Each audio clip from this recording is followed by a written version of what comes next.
Bonjour, bienvenue dans Tueur en série numéro 5. La semaine dernière, nous avions invité pour l'interviewer l'historien et ami de la couronne Jean Descartes pour nous parler de The Crown. Comme vous pouvez le constater, Tueur en série est une émission sur les séries qui est un peu informelle, avec des interviews, des coups de cœur et aussi des désengages. Nous continuerons la semaine prochaine notre décryptage sur les séries anglaises, mais nous ne pouvons pas passer sous silence la sortie de l'ignoble série Lupin avec Omar Sy. Depuis que Christopher s'est tapé la première saison en entier, il ne décolère pas, il crie à la trahison. Alors, écoutons-le.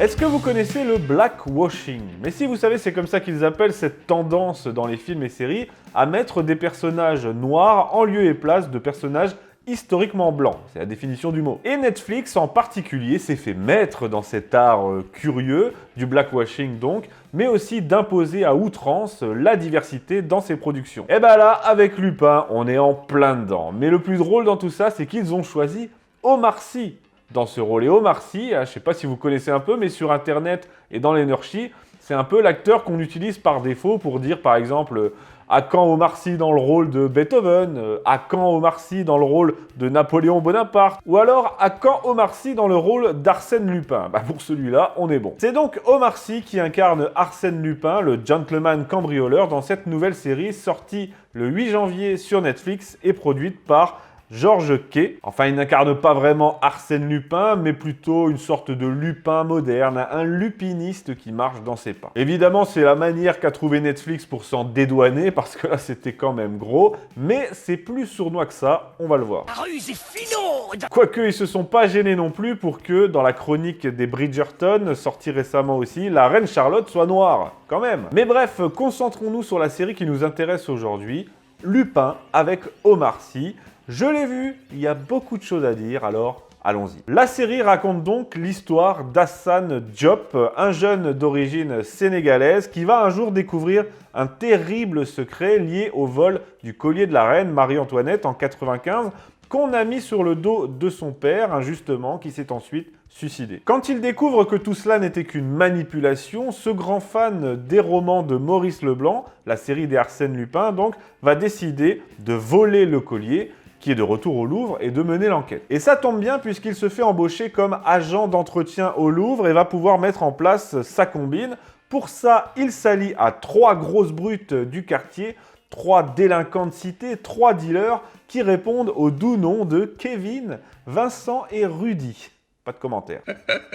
L'épisode 1 s'articule donc autour de ce plan pour voler le collier. Il utilise un faux nom, Luis Perena. Alors quand j'ai vu ça, je me suis dit, waouh, enfin, j'ai mis pause, j'ai regardé les lettres, je les ai recombinées, et je me suis rendu compte que c'était l'anagramme d'Arsène Lupin. Sur le moment, je me suis senti un génie, vous voyez, un être supérieur, parce qu'il faut dire que pour les anagrammes, j'ai été à bonne école. Prenez le syntagme La République française, vous mélangez les lettres, vous les passez au mixeur, et ça donne Quel Africain superbe. Quoi, il parle de Lupin là ou... Mais en fait, plus tard, il en utilise d'autres, et la série nous fait clairement comprendre qu'il s'agit d'anagrammes, comme dans les livres originaux, donc mon génie ne tenait plus. En fait, c'est le père Pellegrini, un gros bourrin, bien raciste, bien caricatural de cette bourgeoisie arrogante qui avait tout manigancé. Et Hassane, donc Omar Sy, va donc faire d'une pierre deux coups en volant le collier et en remontant la piste le menant à cette terrible affaire liée à son père. Ah oui, et pour ça, il va être aidé par une vieille journaliste d'investigation gauchiste dont le chien s'appelle J'accuse. Voilà, je voulais en parler. Voilà pour l'histoire. Maintenant, passons à ce que je pense de cette diablerie. Bon, la toute première chose à dire, mais la toute première, vraiment, c'est que c'est pas possible. Quel est l'intérêt, s'il vous plaît, autre qu'idéologique, de mettre Omar Sy dans le rôle d'Arsène Lupin? Et pour les plus naïfs d'entre vous, non mais vous croyez quoi? Vous croyez que ces énormes multinationales, telles que peuvent l'être Netflix ou encore Amazon Prime, en ont sérieusement quelque chose à carrer, sincèrement, de la lutte des minorités? Arrête-toi. Ce qu'ils veulent, c'est faire de l'argent, distiller leur propagande progressiste et sans frontiériste, et être applaudis pour ça. Et force est de constater qu'il y a pas mal de gogoles qui applaudissent. D'autant que Omar Sy, pour ça, il était tout désigné, puisqu'il s'est récemment illustré par des sorties pour soutenir le mouvement Black Lives Matter, la famille Traoré bien sûr, mais aussi pour cracher sur la police française, le tout depuis sa villa à Los Angeles. C'est quand même bien pratique. Non, sérieusement, j'aimerais qu'on arrête avec ces conneries, avec ce blackwashing comme il l'appelle. Non, Achille n'était pas noir, la reine d'Angleterre non plus, et ça marche aussi pour les œuvres de fiction. Non, Triss de The Witcher n'est pas métisse, c'est une rouquine blanche comme un cul. Et non, Arsène Lupin, le personnage inspiré par Maurice Leblanc, enfin inventé par Maurice Leblanc, n'est pas noir. C'est une question soit de cohérence historique, soit de respect de l'œuvre originale, de son ambiance, de son époque, de son atmosphère. C'est tout. Et je m'en fous que dans la série, il ne s'agisse pas du vrai Arsène Lupin, simplement l'un de ses admirateurs. Ça, c'est une pirouette, une explication toute faite pour PNJ. D'ailleurs, Omar Sy, à la fin de l'épisode 1, il dit, je cite, « Arsène Lupin est plus qu'un livre. C'est mon héritage, ma voix, je suis Arsène Lupin. » Ok, bah moi dans ce cas, je suis Joséphine Baker, voilà, je suis Joséphine Baker. Alors j'attends qu'on me propose un rôle pour une série sur Joséphine Baker pour l'incarner. J'attends. Fallait pas commencer tes conneries, tu sais très bien que je suis quelqu'un d'intelligent. Enfin, vous avez compris, dans un sens comme dans l'autre, c'est bassement idéologique, c'est ridicule, et faut arrêter. Bon, maintenant qu'on a dit ça, que vaut la série?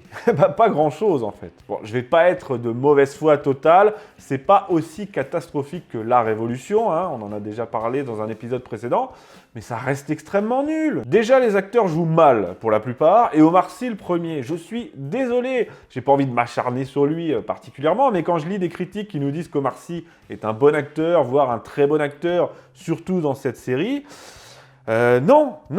Est-ce que ces gens-là ont déjà vu jouer Jack Nicholson? Est-ce que ces gens-là ont déjà vu jouer Bryan Cranston? Bon, après, chacun ses points de référence, hein. C'est sûr que quand tes points de référence, c'est Kev Adams et Cadmerade, bon, Omar Sy joue plutôt pas mal, d'accord. Mais le pire dans cette série, ça reste ces incohérences, ces absurdités, toutes ces choses qui ne tiennent absolument pas et qu'on vous balance comme ça et après... Hop, scène suivante. C'est pas possible, il n'y a rien qui tient. Arsène Lupin était un pro du déguisement, certes. Mais Omar Sy, non. Au début de la série, il s'habille en costard, il se crée une fausse identité, une fausse page Wikipédia, et il participe aux enchères pour acheter le collier de la reine. À ce moment-là, la fille Pellegrini, la propriétaire du collier, qu'il connaît bien parce qu'il a été le fils pendant des années de son domestique, elle ne le reconnaît pas. Bon, ok. Et dans l'épisode 2, quand il vient habillé en sorte de livreur Uber Eats, il lui parle et puis tout à coup, elle nous sort un « Hassan, c'est toi ?» S'il vous plaît. Pendant cette scène, d'ailleurs, elle est sur écoute, elle porte un micro et Hassan pose sa main sur le micro. Et là, les flics se mettent à paniquer parce qu'ils n'entendent plus rien. Non mais on est où là? On est dans les années 60, c'est ça? C'est la guerre froide? Moi là, regardez, j'ai un micro à 50 balles. Si je pose ma main dessus, bon, vous m'entendez peut-être moins, mais ça marche quand même. Et puis j'ai dit qu'il était acheteur du collier au Louvre, habillé en costard, mais il est aussi, avant ça et après ça, agent d'entretien de ce même musée. Et le lendemain, après avoir acheté le collier devant tout le personnel et devant tout le monde, il retourne bosser tranquille avec son balai et puis personne ne le reconnaît. Comme c'est bizarre. Oh alors. Ah mais oui, j'oubliais, c'est vrai que le lendemain, quand il y retourne, il porte un bonnet. Donc on peut clairement pas le reconnaître. Regardez, là c'est moi, Christopher Lann, et puis maintenant, hop, c'est qui? On sait pas, peut-être Batman. C'est aussi ridicule que Clark Kent quand il enlève ses lunettes ou encore plus récemment avec le catastrophique Batwoman. Dans une autre scène, il va voir un mec au parloir et il échange sa place avec lui pour entrer en prison en lui faisant le coup des menottes. Comme s'il y avait à ce point aucun contrôle. Et puis dans la prison, le méchant qui fait régner la terreur, il a sur son mur, dans sa cellule, des images religieuses de la Vierge Marie. Logique. Mais oui. Et des incohérences scénaristiques comme ça, il y en a plein. Mais quand l'ambulance vient le chercher en prison parce qu'il s'est soi-disant pendu, l'ambulancier, aucun ambulancier ne remarque qu'il a un filet de panier de basket sous son t-shirt autour du cou et qu'il n'est en fait pas mort. Et puis il y a aussi des trucs plus graves. grave encore. Quand à un moment il joue à la play avec son fils, c'est montré, c'est filmé comme si ils s'affrontaient l'un l'autre. Même il y a le fils à un moment, il dit « Bam, en pleine tête, t'es nul ». Alors qu'en fait, il joue à Horizon Zero Dawn, qui est un jeu solo. Ça, c'est grave quand même. Puis aussi, dans la série, il y a une famille qui possède une enceinte connectée de type Alexa et s'en sert au quotidien. Il faut pas nous prendre pour des cons quand même, là, c'est trop. Ah oui, j'allais oublier l'une des scènes les plus mythiques. Pendant l'enfance d'Hassan au foyer, une jeune fille se fait harceler par une bande de 3 racailles blanches, hein, évidemment, et c'est Hassan qui vole à son secours. Là aussi, pas de commentaires, on se croirait dans Plus belle la vie. Nahibette. Eh ben on l'est pas rendu avec un nom pareil. Qu'est-ce que tu viens de dire là? Ta gueule. Le pire, c'est qu'immédiatement après qu'il ait fait fuir les méchants Kevin, la fille lui balance aussitôt une morale féministe à la tronche, comme quoi elle peut blairer ni les barbares qui attaquent les femmes, ni les chevaliers qui pensent qu'elles ont besoin d'être protégées. C'est délirant, c'est surréaliste, c'est Netflix, c'est beau. Voilà, je pense que j'ai dit à peu près tout ce que j'avais à dire. La série est mauvaise, les intrigues sont éclatées 6 pieds sous terre, il y a des incohérences en veux-tu en voilà, et le tout saupoudré délicatement d'antiracisme manichéen, de diversité surexposée et de féminisme. La série a quand même quelques qualités, hein. Allez, je vais pas faire ma mauvaise langue. Le problème, c'est que ces deux principales qualités, elle ne les doit même pas à elle-même. C'est quand même problématique, ça. Première qualité non méritée, les décors. Hein. Paris, le Louvre, magnifique. Mais que je sache, c'est pas Netflix qui a fait construire le Louvre pour la série. Donc suivant. Et deuxième qualité non méritée aussi, les intrigues sont plutôt cool. Mais encore une fois, tout ça, on ne le doit pas à la série, mais à Maurice Leblanc. La série n'a fait qu'appliquer à l'ère moderne, souvent très maladroitement, certaines de ses plus belles intrigues. La seule qualité, allez, si je dois en dire une, hein, pour être gentil, c'est que l'histoire nous parle avant tout d'amour et de transmission paternelle. Hein. Sur ce plan-là, c'est plutôt touchant, mais c'est tout. Donc allez, 1,5 étoile sur 5 pour être gentil. En résumé, passez votre chemin si vous voulez découvrir et vivre les aventures palpitantes et rocambolesques d'Arsène Lupin. Eh bien, lisez tout simplement les livres de Maurice Leblanc. Et pour ce qui est des séries, pour paraphraser Martial Bild, hein, moi je suis trop jeune pour avoir connu ça, pitié, pitié, rendez-nous Georges Descrières. À bientôt.